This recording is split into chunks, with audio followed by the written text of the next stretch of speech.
नमस्कार दोस्तों, स्वागत है आपका अपने YouTube चैनल पर। तो चलिए शुरू करते हैं। अध्याय 3, परमाणु एवं अणु।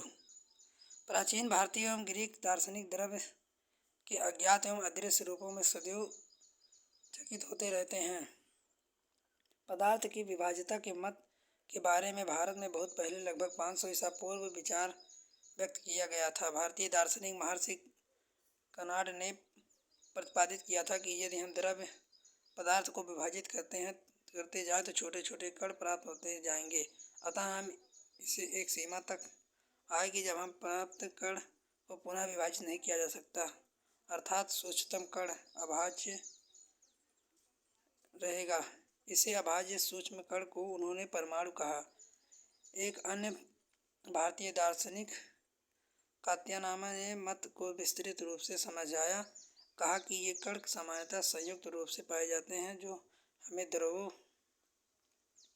द्रव्यों के भिन्न भिन्न रूपों में प्रदान करते हैं। लगभग इसी तरह ग्रीक दार्शनिक डेमोक्रिटस एवं ल्यूपिस ने सुझाव दिया, यदि हम द्रव्य को विभाजित करते जाएं तो ऐसी स्थिति आएगी जब हम प्राप्त कण के पुनः विभाजित नहीं किया जा सकता।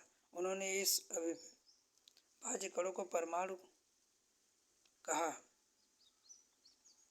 इन विचारकों की वैध सिद्ध करने के लिए 18वीं शताब्दी तक कोई भी अधिक प्रयोगात्मक कार्य नहीं हुआ। 18वीं सदी के अंत में वैज्ञानिक ने तत्वों को एक यौगिक के बीच भेद को समझाया तथा स्वाभाविक रूप से पता करने के इच्छुक हुए तत्व कैसे तथा क्यों सहयोग करते हैं तथा तत्व परस्पर सहयोग करते हैं तब क्या होता है। वैज्ञानिक आत्मा एल लाइविज ने रासायनिक संयोग के दो महत्वपूर्ण नियमों को स्थापित किया, जिसे रसायन विज्ञान को महत्वपूर्ण आधार प्रदान किया। रासायनिक संयोजन के नियम। लाइविन जोसेफ प्राउड्स ने बहुत अधिक प्रायोगिक कार्यों में पश्चात रासायनिक संयोजक निम्न दो नियम दिए। द्रव्यमान संरक्षण का नियम। जब रासायनिक परिवर्तन संपन्न होता है तब क्या द्रव्यमान में कोई परिवर्तन होता है?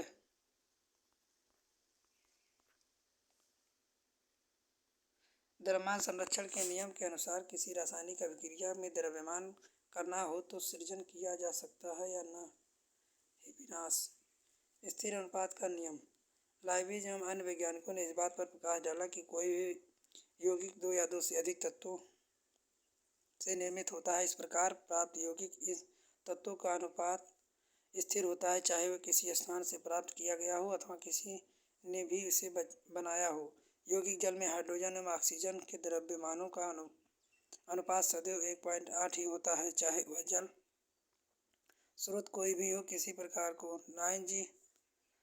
9 ग्राम जल का अपघटन करे तो सदैव 1 जी हाइड्रोजन तथा 8 जी ऑक्सीजन ही प्राप्त होगा।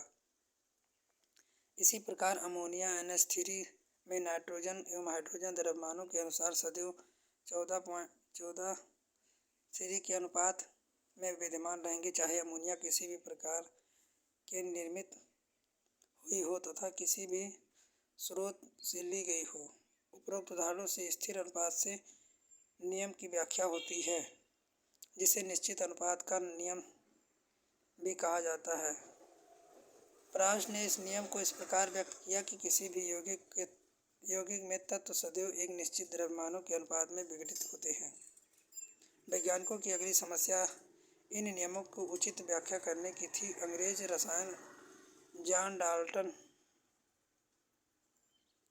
द्रव्यों की प्रकृति के बारे में एक आधारभूत सिद्धांत प्रस्तुत किया। डाल्टन ने द्रव्यों को विभाज्यता के विचार प्रदान किया, जिसे समय में दार्शनिकता माना जाता है। ग्रीक दार्शनिक ने द्रव्यों के सूक्ष्मतम अविभाज्य कण जिसे परमाणु नाम दिया, उसे डाल्टन ने भी परमाणु नाम दिया। पर डाल्टन का यह सिद्धांत रासायनिक संयोजक के नियमों पर आधारित था। डाल्टन के परमाणु सिद्धांत ने द्रव्यमान के संरक्षण के नियम एवं निश्चित अनुपात के नियम की युक्तिसंगत व्याख्या की। डाल्टन एक परमाणु सिद्धांत के अनुसार सभी द्रव्य, चाहे तत्व यौगिक मिश्रण हो, सूक्ष्म कण से बने हो, जिन्हें परमाणु कहते हैं। डाल्टन के सिद्धांत की विवेचना इस प्रकार कर सकते हैं। परमाणु क्या होता है? क्या आप किसी भी इमारत की दीवार बनाते हैं? इन दीवारों को एक कमरा या कई कमरों में समूह में इमारत निर्मित होता है। उस विशाल इमारत की रचनात्मक इकाई है। किसी भी भाभी की रचनात्मक इकाई क्या है? यह रेत या छोटा सा कण होता है। इसी प्रकार सभी द्रव्यों का रचनात्मक इकाई परमाणु होता है। परमाणु कितने बड़े होते हैं? परमाणु बहुत छोटे होते हैं। ये किसी भी वस्तु जिसकी हम कल्पना या तुलना कर सकते हैं उससे भी छोटे। लाखों परमाणु जो को जब हम एक ऊपर चट्टे के रूप में रखें तो उनकी कठिन है कि कागज की बहुत शीट जितनी मोटी परत बन पाएगी। जब परमाणु का आकार इतना सूक्ष्म है तो हम ये नगण्य मान लेते हैं, तो हम इनके बारे में क्यों सोचते हैं? हम इनके बारे में इसलिए सोचते हैं क्योंकि हमारा पूरा विश्वास है कि परमाणुओं से बना है। चाहे पूरा विश्व परमाणुओं से बना है, चाहे हम उन्हें देख सकें या न, फिर भी यह विद्यमान है। प्रत्येक क्रियाकलापों पर उनका प्रभाव पड़ता है। अब हम आधुनिक तकनीकों की सहायता से तत्वों की सतहों में आवर्धित प्रतिबिंबों को दिखा सकते हैं, जिनसे उपस्थित परमाणु स्पष्ट दिखाई देते हैं। विभिन्न तत्वों के परमाणुओं की आधुनिक प्रतीक क्या हैं? डाल्टन ऐसे प्रथम वैज्ञानिक थे जिन्होंने तत्वों के प्रतीक का प्रयोग अत्यंत विशिष्ट अर्थ में किया। उन्होंने किसी तत्व के प्रतीक का प्रयोग तो प्रतीक की उस तत्व के एक निश्चित मात्रा में इंगित करता था, अर्थात प्रतीक तत्व के एक परमाणु को प्रदर्शित करता था। बेरजेलियन के तत्वों के ऐसे प्रतीकों का सुझाव दिया जो उस तत्वों के नाम के एक या दो अक्षर से प्रदर्शित होता है। प्रारंभ में तत्वों के नाम से व्युत्पन्न उन स्थानों के नामों दी गई जहाँ से वे सर्वप्रथम पाए गए। उदाहरण के लिए कॉपर का नाम साइप्रस से प्रयुक्त हुआ। कुछ तत्वों के नामों को विशिष्ट रंगों से लिया गया। उदाहरण के लिए स्वर्ण नाम अंग्रेजी के उस शब्द से लिया गया जिसका अर्थ पीला। International union of pure and applied chemistry IUPAC एक अंतर्राष्ट्रीय वैज्ञानिक संस्था है जो तत्वों के नामों, प्रतीकों और मात्रकों को स्वीकृति प्रदान करती है।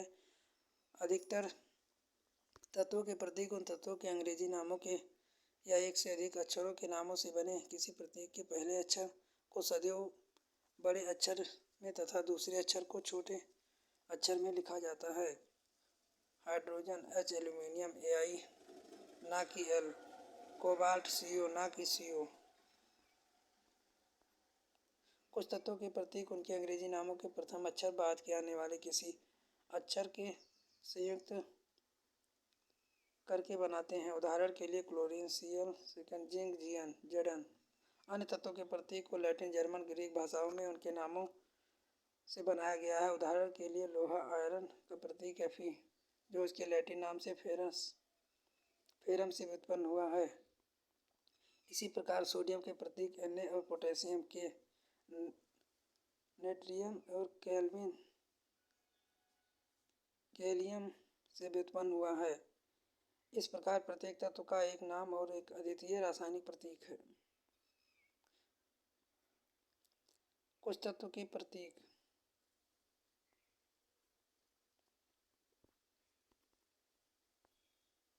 परमाणु द्रव्यमान।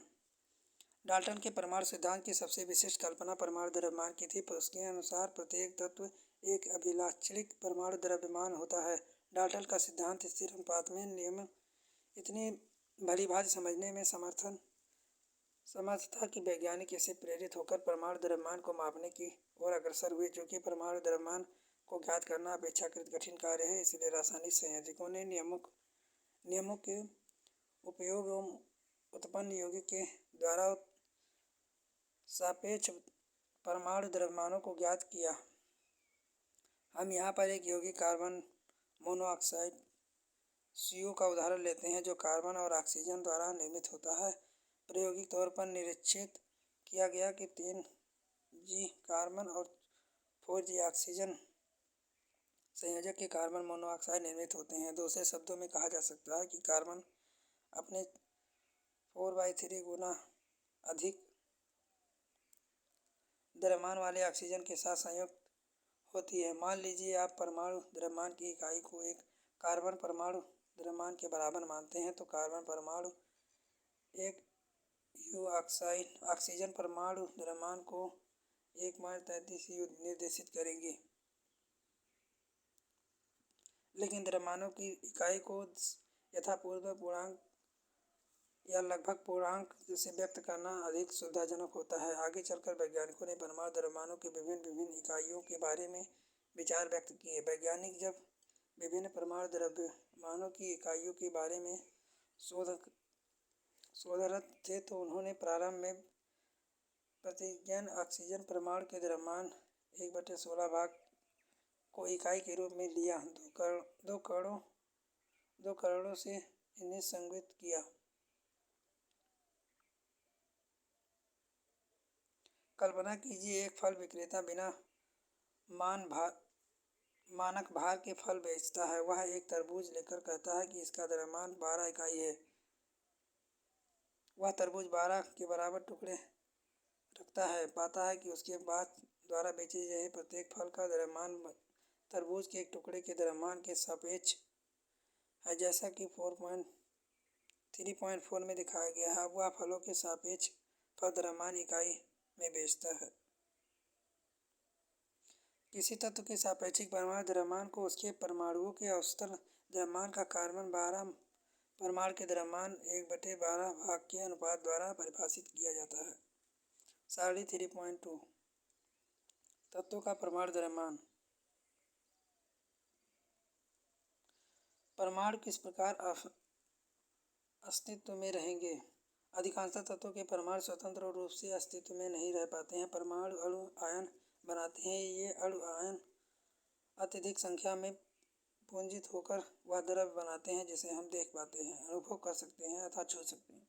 अणु क्या है? साधारणतः अणु ऐसे पदार्थ 2 या 2 से अधिक परमाणु का समूह है जो आपस में रासायनिक बंध द्वारा जुड़े होते हैं, परस्पर आकर्षण बल द्वारा कसकर जुड़े होते हैं।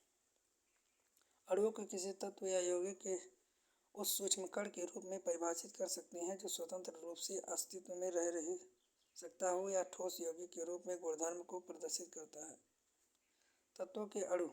किसी तत्व के अणु एक ही प्रकार के परमाणु द्वारा संचालित होते हैं। आर्गन, हीलियम जैसे अनेक तत्वों को अणु किसी तत्व के केवल एक ही परमाणु द्वारा निर्मित होते हैं, लेकिन अधिकांशतः तत्वों में ऐसा नहीं होता है। उदाहरण के लिए ऑक्सीजन अणु 2 परमाणुओं से बना होता है, इसलिए द्विक परमाणु अणु O2 कहते हैं।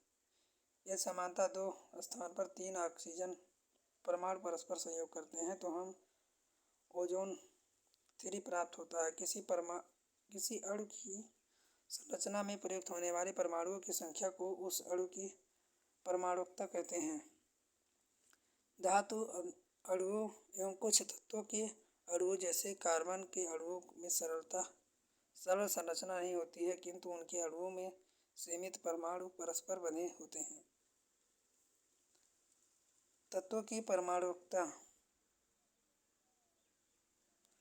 धातु अधातु। यौगिक के गुण। अणु। भिन्न भिन्न तत्वों के परमाणु एक निश्चित अनुपात में परस्पर जुड़कर यौगिक के अणु निर्मित करते हैं। सारणी 3.4 कुछ उदाहरण दिए गए हैं।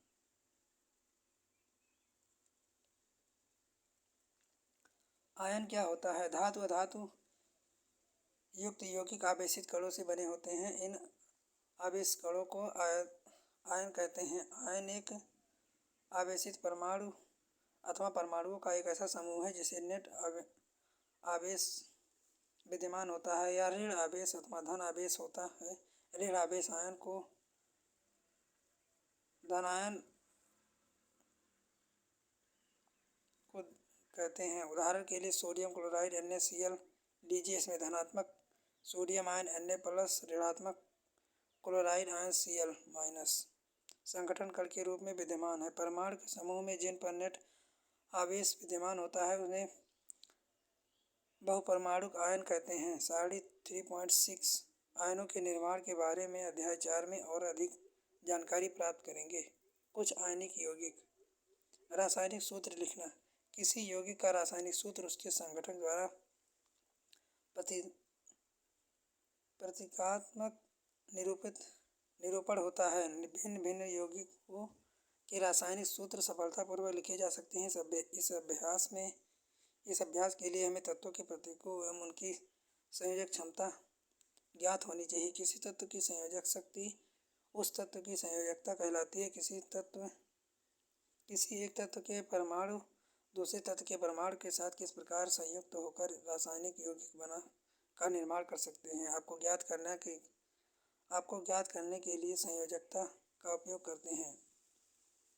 उनको ज्ञात करने के लिए संयोजकता का प्रयोग करते हैं। किसी तत्व के परमाणु की संयोजकता को उसके हाथ अथवा भुज के रूप में विचार किया जा सकता है। कुछ सामान्य सरल बहुपरमाणुक आयन।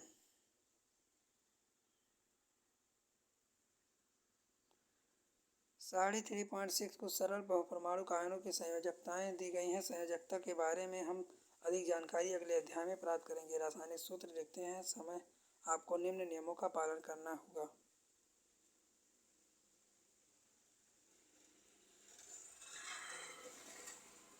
सरल यौगिक के सूत्र। दो भिन्न भिन्न तत्वों के निर्मित सरलतम यौगिकों को द्विआंगी यौगिक कहते हैं। साढ़े 3.6 कुछ आयन की संयोजकताएं दी गई हैं। आप इनका उपयोग यौगिक के सूत्रों को लिखने के लिए कर सकते हैं। आणविक यौगिक के रासायनिक सूत्र लिखते समय पहले हम संगठन तत्वों को प्रतीक लिखकर उनकी संयोजकताएं लिखते हैं, जैसा कि निम्न उदाहरणों में दर्शाया गया है। तत्पश्चात संयोजक परमाणुओं की संयोजकताओं को क्रॉस करके अणु सूत्र लिखते हैं। उदाहरण के लिए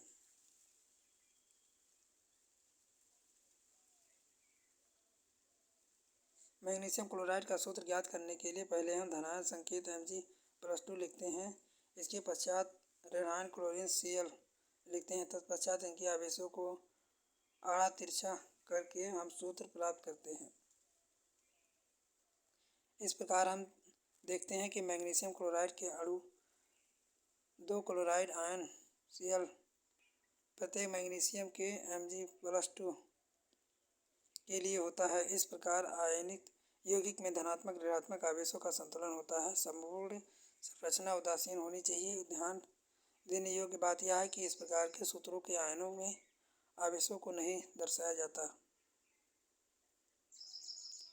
यहाँ पर दोनों तत्वों की संयोजकताएं समान है। यहाँ इनका सूत्र CaO2 प्राप्त होता है, किंतु इन पर सूत्रों को CaO के रूप में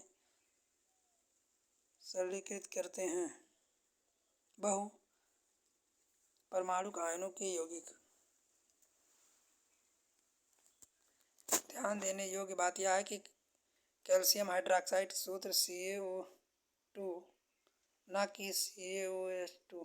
जब सूत्र के एक ही आयन के दो अणु 2 या 2 से अधिक आयन होते हैं तो हम उनके लिए कोष्ठक का उपयोग करते हैं। यहाँ OH कोष्ठक में रखकर पदांक 2 लगाते हैं। यह निर्दिष्ट करता है कि एक कैल्शियम परमाणु के साथ 2 हाइड्रॉक्सिल समूह लगे हुए हैं। दूसरे शब्दों में कैल्शियम हाइड्रॉक्साइड ऑक्सीजन एवं हाइड्रोजन प्रत्येक के 2-2 परमाणु हैं। उपरोक्त उदाहरण कोष्ठक में उपयोग की गई आवश्यकता नहीं है, क्योंकि बहुपरमाणुक आयन कार्बोनेट का एक ही आयन विद्यमान है। आणविक द्रव्यमान। अनुभाग 3.2 में हम परमाणु द्रव्यमान की अवधारणा को विवेचना कर चुके हैं। इस अवधारणा का विस्तार आणविक द्रव्यमानों का परिकलन करने के लिए किया जा सकता है। किसी पदार्थ का आणविक द्रव्यमान उसके सभी घटकांक परमाणुओं के द्रव्यमानों को योग होता है। इस प्रकार हम अणु का वह संक्षेप द्रव्यमान जिसे परमाणु अणु द्रव्यमान इकाई U व्यक्त किया जाता है। उदाहरण सूत्र इकाई द्रव्यमान। किसी पदार्थ सूत्र इकाई द्रव्यमान उसके सभी संगठन परमाणुओं के परमाणु द्रव्यमानों का योग होता है। यह सूत्र द्रव्यमान का परिकलन उसी प्रकार करते हैं जिस प्रकार हमने आणविक द्रव्यमान की परिकलन किया। अंतर केवल इतना होगा कि यहाँ पर हम पदार्थ के लिए सूत्र इकाई का प्रयोग करेंगे जिसके संगठन आयन होते हैं। उदाहरण के लिए सोडियम क्लोराइड NaCl। इसके इकाई सूत्र द्रव्यमान का परिकलन निम्न प्रकार करते हैं। उदाहरण के लिए आपने क्या सीखा? अभ्यास। सामूहिक क्रियाकलाप।